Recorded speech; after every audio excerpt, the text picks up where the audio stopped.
Hey, what's up, everybody? This is your girl, Chicago Lala, the mother of Shaquille and Shakari Shepherd.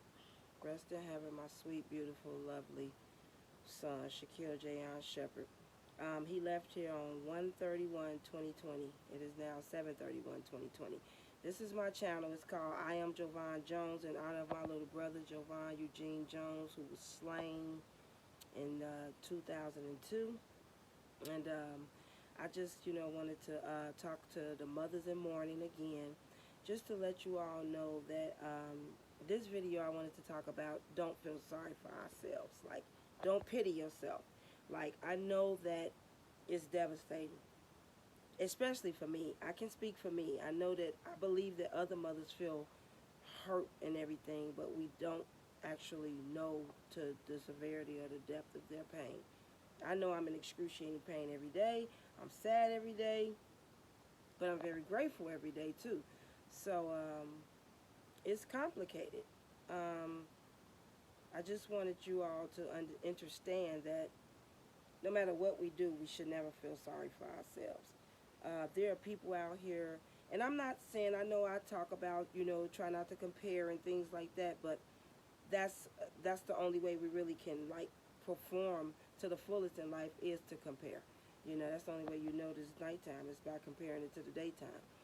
That's the only way you know it's cold, by comparing it to hot. However, you if you compare some of these mothers losing their children at 3 years old, 1 years old, and our prayers are up for these people.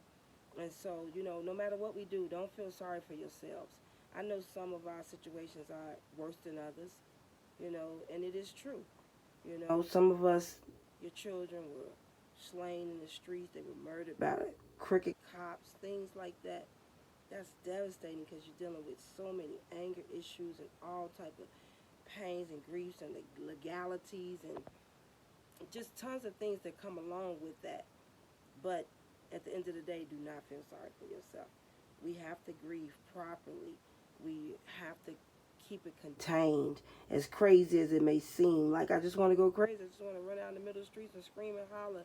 And I just want to cry and cry. And I just want to ball up in a little, curl up in a little ball and die. And most of us have other children we need to live for. We have other loved ones we need to live for. We have ourselves we need to live for. The Most High put us here for a purpose, and for whatever reason that we were inducted into this fraternity, sorority, whatever you want to call it, this group, this club. I don't really know anybody who would sign up for this or volunteer for this, but again, whatever we do, don't feel sorry for yourself. Grieve properly, cry, shed tears, be sad. It's natural. But when you go into a place of pity, like poor me, you're not the only one. So it can never be poor you. You can never feel sorry for yourself when you look across the globe and you see what's happening to people when people are telling you, well, I had 3 sons and all of them are been murdered or things like that. And I'm not saying that you're supposed to, take on their situation, but their journey is their journey, our journey is our journey. But it's a reason that we were called to this position at this time in our lives. Some of us, just to be honest, your child needed to get up out of here. Some of us, let's be honest, that your child was not doing right. You know that your child, and I say us, not meaning that my child was on no follies or anything like that, but I say us because I'm in this with you. My child, I feel like he was on a good path. I feel like he was doing good. But that doesn't mean that he's any better or his life was more valuable than your child. So I say us.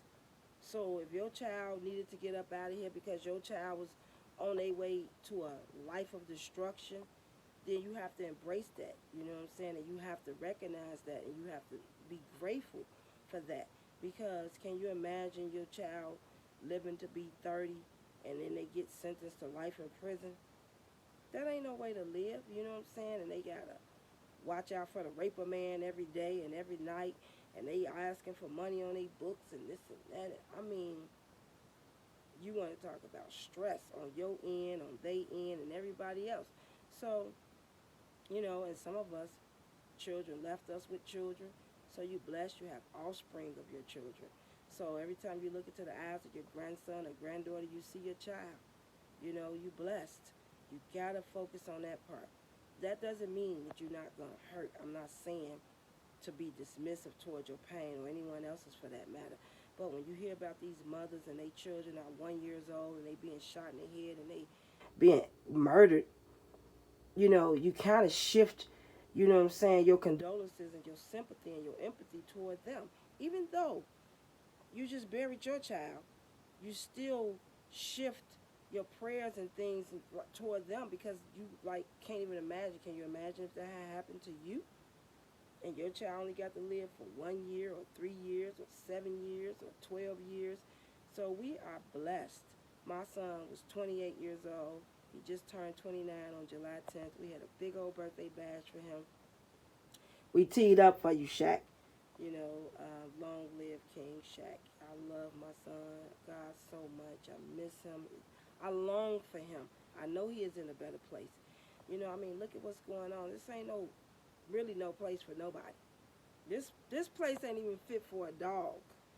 Let's be real. This place is not even fit for a dog, honey. It's burnt up out here. It's terrible. But, I'm grateful that I had the 28 years, you know what I'm saying? And like I say, he turned 29 on July 10th, Friday. And we, had a little backyard boogie for you. You know that Mookie was there. He was there. And so I want you all to be encouraged to know that your children are still with you. They are. They have elevated to another plane, and we blessed, that the Most High saw fit to even do a favor for us to, grace us with the opportunity for our children to get out these jams. Because living here on this earth is a jam you in. And every day you got to maneuver. And every day you know what I'm saying, you got to figure out a way, you know what I'm saying, to move around the bullshit. Because that's what it is. We living in it every day. It's thick as fuck. It's like quicksand. And people are getting caught up in it left and right. So, a lot of us, even the ones who your children was on, you know what I'm saying, they was out here bogus.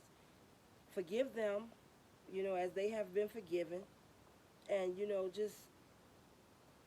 just move forward. Don't lie and say that your child was an angel and they wasn't. And don't beat yourself up about what your child may or may have not been doing. Some of us have not been good mothers. And I say us again, I feel like I was a good mother. Some people say I was a great mother. So many people say I was a remarkable mother. All these different things, and I'm honored and I'm blessed and I'm grateful for the accolades. But at the end of the day, we make tons of mistakes as parents. It is difficult. It is extremely difficult to raise another human being, especially if they're your offspring, because when they spring off you, they carrying everything that you are, you know. So they're you reincarnated right in front of your face. And most of the time we don't want to hold ourselves accountable for who we are. So we shut the child down when they trying to show us, like, hey, this is you. I'm you. But anyway, I'm saying all that to say that even those of us who were not good parents, if the love was genuine and because you don't see it coming most times. And so a lot of times we just take for granted the seconds, the minutes, the hours, the days, the months, the years go by. And we just take for granted that our children will be there and we can fix it and we can make this right or that. But I just want to encourage you not to beat yourself up. Don't feel sorry for yourself like I was a horrible mother. I did this, I did that. And of course, fathers, my heart go out to you too, but I strictly talk to mothers because I'm a mother. So again, mothers in mourning, I know you're mourning. And you probably will for a very long time, as I have been doing since January 31st, 2020. And as I probably will, I don't know when, how long. I think about how long I mourned my little brother. And that was '02 when he was murdered. And he was 27, and I took that very, very hard. And when my son got up out of here at 28 years old on January 31st, 2020, which I still can't believe, because every day, as a lot of you mothers know, every day you relive it. Every day is January 31st to me. This does not seem like July 31st to me. It seems like January 31st. Um, it's devastating, but I just want to encourage you to not feel sorry for yourself. I know it sounds like I'm just saying something that's hard to do, but it's not. It's, you know, it's easy to just remind yourself that you are not alone and that so many other mothers are going through worse than you. And that so many other mothers are alone, but they not alone. I just want them to know, whoever they are, wherever they are, that we all in this together, and that just hold on to the memories of your children. You know, if you got one picture, grab it and keep it. If you got, you know, however many memories, if you got whatever you can get a hold to, we blessed. We're in the era of social media and things like that. So we have a lot of different ways we can remember and memorialize our children. And so I just want to encourage you to remember that you're not alone, and whatever you do not pity yourself. Go through the mourning process properly. Don't feel sorry for yourself, because it's always another mother that's worse off than you know. And so just keep that in mind, and know that, you know, there are support groups out here. There's all type of help that we can get. So just stay focused on that, and remember that your child is still with you. They are now your guardian angel. No matter what mistakes they made, no matter what mistakes you made, that can all be forgiven. Just repent. Just acknowledge, you know, where we went wrong and what we did that we shouldn't have did, and things like that. And again, I say us because I have no problem with incorporating myself. I don't feel I did any type of heinous things to my son or anything like that. We had a great relationship, you know what I'm saying? I feel like he loved me dearly. I loved him dearly. I still can't believe he's gone, but he is gone, but he's here. So with that being said, I love you all. Have a good night. Okay, God bless. Peace.